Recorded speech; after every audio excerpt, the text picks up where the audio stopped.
Islamic life circle کے تمام دیکھنے اور سننے والوں کو السلام علیکم۔ زمزم کا کنواں خشک کیوں ہو گیا اور دوبارہ جاری کیسے ہوا؟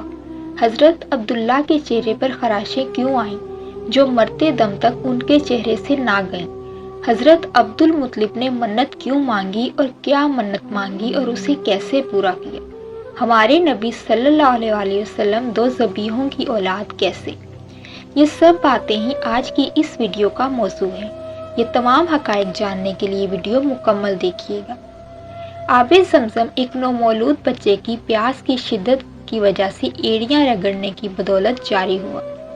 وہ نومولود بچہ حضرت ابراہیم علیہ السلام کے بیٹے حضرت اسماعیل علیہ السلام تھے، جن کو حضرت ابراہیم علیہ السلام ان کی والدہ بی بی ہاجرہ سمیت اللہ کے حکم سے ایک بیابان جگہ پر ریت کے ٹیلوں کے درمیان چھوڑ آئے، جس کا مقصد حضرت اسماعیل کے وجود سے اس سرزمین کو آباد کرنا تھا اور حضرت اسماعیل کی نسل سے اس دنیا کی سب سے مقدس اور مبارک ہستی کو پیدا کرنا تھا۔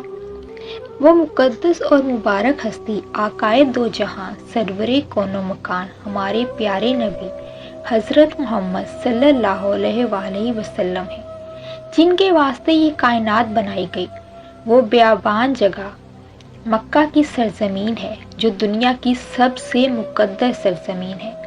آب زمزم کا کنواں بیت اللہ سے 20 میٹر کی دوری پر واقع ہے۔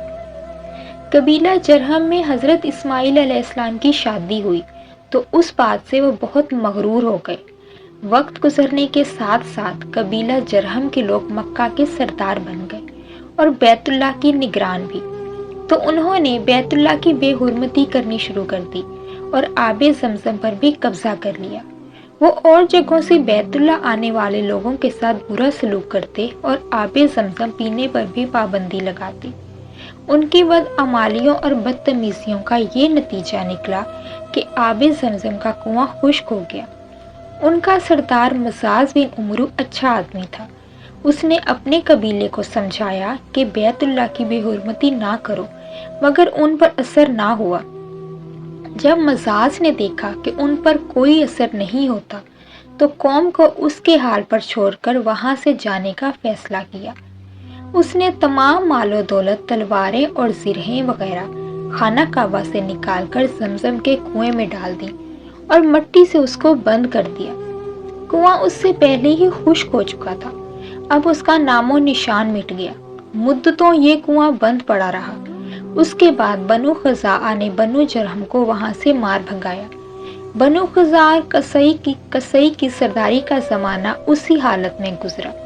کنواں بند رہا یہاں تک کہ قصی کے بعد حضرت عبد المطلب کا زمانہ آ گیا۔ انہوں نے خواب دیکھا۔ خواب میں انہیں زمزم کے کنویں کی جگہ دکھائی گئی اور اس کے کھودنے کا حکم دیا گیا۔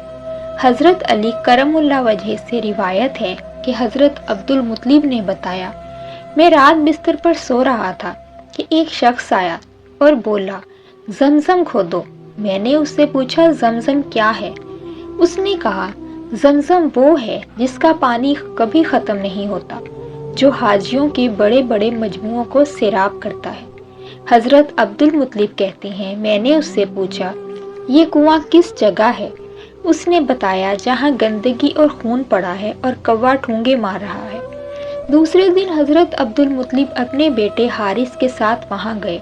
اس وقت ان کے ہاں یہی ایک لڑکا تھا۔ انہوں نے دیکھا وہاں گندگی اور خون پڑا تھا اور کوا ٹھونگے مار رہا تھا۔ اس جگہ کے دونوں طرف بت موجود تھے اور یہ گندگی اور خون دراصل ان بتوں پر قربان کیے جانے والے جانوروں کا تھا۔ پوری نشانی مل گئی تو حضرت عبد المطلب کدال لے آئے اور کھدائی کے لیے تیار ہو گئے، لیکن اس وقت قریش وہاں آ پہنچے۔ انہوں نے کہا، اللہ کی قسم، ہم تمہیں یہاں کھدائی نہیں کرنے دیں گے۔ تم ہمارے ان دونوں بتوں کے درمیان کنواں کھودنا چاہتی ہو جہاں ہم ان کے لیے قربانیاں کرتے ہیں۔ حضرت عبد المطلب نے ان کی بات سن کر اپنے بیٹے حارث سے کہا، تم ان لوگوں کو میرے قریب نہ آنے دو، میں کھدائی کا کام کرتا رہوں گا، اس لیے کہ مجھے جس کا حکم دیا گیا ہے میں اس کو ضرور پورا کروں گا۔ قریش نے جب دیکھا کہ وہ باز آنے والے نہیں تو رک گئے۔ آخر انہوں نے کھدائی شروع کر دی۔ بہت کھدائی کرنے کے بعد کنویں کے آثار نظر آنے لگے۔ یہ دیکھ کر انہوں نے اللہ اکبر کا نعرہ لگایا اور پکار اٹھے، یہ دیکھو، یہ اسماعیل علیہ السلام کی تعمیر ہے۔ جب قریش نے دیکھا کہ انہوں نے کنواں تلاش کر لیا ہے تو ان کے پاس آ گئے اور کہنے لگے، عبد المطلب، اللہ کی قسم، یہ ہمارے باپ اسماعیل علیہ السلام کا کنواں ہے اور اس پر ہمارا بھی حق ہے، اس لیے ہم اس میں تمہارے شریک ہوں گے۔ یہ سن کر حضرت عبد المطلب نے کہا، میں تمہیں اس میں شریک نہیں کر سکتا، یہ مجھ اکیلے کا کام ہے۔ اس پر قریش نے کہا، تب پھر اس معاملے میں ہم تم سے جھگڑا کریں گے۔ حضرت عبد المطلب بولے، کسی سے فیصلہ کروا لو۔ انہوں نے بنو سعد ابن حزیم کی کہنہ سے فیصلہ کرانا منظور کیا۔ یہ کہنہ ملک شام کے بالائی علاقہ میں رہتی تھی۔ آخر حضرت عبد المطلب اور دوسرے قریش اس کی طرف روانہ ہوئے۔ عبد المطلب کے ساتھ عبد مناف کے لوگوں کی ایک جماعت تھی، جبکہ دیگر قبائل قریش کی بھی ایک ایک جماعت ساتھ تھی۔ اس زمانہ میں ملک حجاز اور شام کے درمیان ایک بیابان میدان تھا، وہاں کہیں پانی نہیں تھا۔ اس میدان میں ان کا پانی ختم ہو گیا، سب لوگ پیاس سے بے حال ہو گئے، یہاں تک کہ انہیں اپنی موت کا یقین ہو گیا۔ انہوں نے قریش کے دوسرے لوگوں سے پانی مانگا، لیکن انہوں نے پانی دینے سے انکار کر دیا۔ اب انہوں نے ادھر ادھر پانی تلاش کرنے کا ارادہ کیا۔ عبد المطلب اٹھ کر اپنی سواری کے پاس آئے، جو ہی ان کی سواری اٹھی اس کے پاؤں کے نیچے سے پانی کا چشمہ ابل پڑا۔ انہوں نے پانی کو دیکھ کر اللہ اکبر کا نعرہ لگایا۔ پھر حضرت عبد المطلب سواری سے اتر آئے، سب نے خوب سیر ہو کر پانی پیا اور اپنے مشکیزے بھر لیے۔ اب انہوں نے قریش کی دوسری جماعت سے کہا، آؤ تم بھی سیر ہو کر پانی پی لو۔ اب وہ بھی آگے آئے اور خوب پانی پیا۔ پانی پینے کے بعد وہ بولے، اللہ کی قسم، اے عبد المطلب، یہ تو تمہارے حق میں فیصلہ ہو گیا۔ اب ہم زمزم کے بارے میں تم سے کبھی جھگڑا نہیں کریں گے۔ جس ذات نے تمہیں اس بیابان میں سیراب کر دیا، وہی ذات تمہیں زمزم سے بھی سیراب کرے گا، اس لیے یہیں سے واپس چلو۔ اس طرح قریش نے جان لیا کہ اللہ تعالیٰ عبد المطلب پر مہربان ہے، لہٰذا ان سے جھگڑا بے سود ہے اور کہنہ کے پاس جانے کا کوئی فائدہ نہیں۔ چنانچہ سب لوگ واپس لوٹے۔ واپس آ کر حضرت عبد المطلب نے پھر کنویں کی کھدائی شروع کر دی۔ ابھی تھوڑی سی کھدائی کی ہوگی کہ مال و دولت، تلواریں اور زرہیں نکل آئیں۔ اس میں سونا اور چاندی وغیرہ بھی تھے۔ یہ مال و دولت دیکھ کر قریش کے لوگوں کو لالچ نے آ گھیرا۔ انہوں نے حضرت عبد المطلب سے کہا، عبد المطلب، اس میں ہمارا بھی حصہ ہے۔ ان کی بات سن کر حضرت عبد المطلب نے کہا، نہیں، اس میں تمہارا کوئی حصہ نہیں، تمہیں انصاف کا طریقہ اختیار کرنا چاہیے۔ آؤ 500 کے تیروں سے کرہ ڈالیں۔ انہوں نے ایسا کرنا منظور کر لیا۔ 2 تیر کعبے کے نام سے رکھے گئے، 2 حضرت عبد المطلب کے اور 2 قریش کے باقی لوگوں کے نام۔ پانسا پھینکا گیا تو مال اور دولت کعبہ کے نام نکلا، تلواریں اور زرہیں حضرت عبد المطلب کے نام، اور قریشیوں کے نام کے جو تیر تھے وہ کسی چیز پر نہ نکلے۔ اس طرح فیصلہ ہو گیا۔ حضرت عبد المطلب نے کعبے کے دروازے کو سونے سے سجا دیا۔ زمزم کی کھدائی سے پہلے حضرت عبد المطلب نے دعا مانگی تھی کہ اے اللہ، اس کی کھدائی مجھ کو آسان کر دے، میں اپنا ایک بیٹا تیرے راستے میں ذبح کروں گا۔ اب جب کہ کنواں بھی نکل آیا اور اس بات کو بھی کافی عرصہ ہو گیا تو اس وقت انہیں خواب میں حکم دیا گیا، اپنی منت پوری کرو۔ حضرت عبد المطلب کو یہ حکم اس وقت دیا گیا جب وہ اپنی منت بھول چکے تھے اور ان کے اور بھی بیٹے ہو چکے تھے۔ پہلے خواب میں ان سے کہا گیا، منت پوری کرو۔ انہوں نے ایک مینڈھا ذبح کر کے غریبوں کو کھلا دیا۔ پھر خواب آیا، اس سے بڑی پیش کرو۔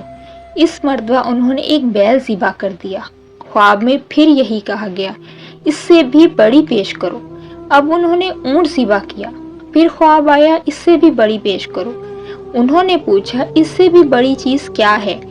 تب کہا گیا، اپنے بیٹوں میں سے کسی کو ذبح کرو، جیسا کہ تم نے منت مانی تھی۔ اب انہیں اپنی منت یاد آئی، اپنے بیٹوں کو جمع کیا، ان سے منت کا ذکر کیا، سب کے سر جھک گئے۔ کون خود کو ذبح کرواتا؟ آخر عبداللہ بولے، ابا جان، آپ مجھے ذبح کر دیں۔ یہ سب سے چھوٹے تھے، سب سے خوبصورت تھے، سب سے زیادہ محبت بھی حضرت عبد المطلب کو انہی سے تھی۔ لہٰذا انہوں نے قرعہ اندازی کرنے کا ارادہ کیا۔ تمام بیٹوں کے نام لکھ کر قرعہ ڈالا گیا۔ عبداللہ کا نام نکلا۔ اب انہوں نے چھری لی، عبداللہ کو بازو سے پکڑا اور انہیں ذبح کرنے کے لیے نیچے لٹا دیا۔ جو ہی باپ نے بیٹے کو لٹایا، عباس سے ضبط نہ ہو سکا، فوراً آگے بڑھے اور بھائی کو کھینچ لیا۔ اس وقت یہ خود بھی چھوٹے سے تھے۔ ادھر باپ نے عبداللہ کو کھینچا۔ اس کھینچا تانی میں عبداللہ کے چہرے پر خراشیں بھی آئیں۔ ان خراشوں کے نشانات مرتے دم تک باقی رہے۔ اسی دوران بنو مخزوم کے لوگ بھی آ گئے۔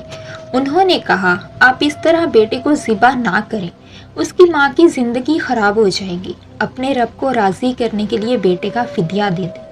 اب سوال یہ تھا کہ فدیہ کیا دیا جائے۔ اس کی ترکیب یہ بتائی گئی کہ ایک کاغذ پر 10 اونٹ لکھے جائیں، دوسرے پر عبداللہ کا نام لکھا جائے۔ اگر 10 اونٹ والی پرچی نکلے تو 10 اونٹ قربان کر دیے جائیں۔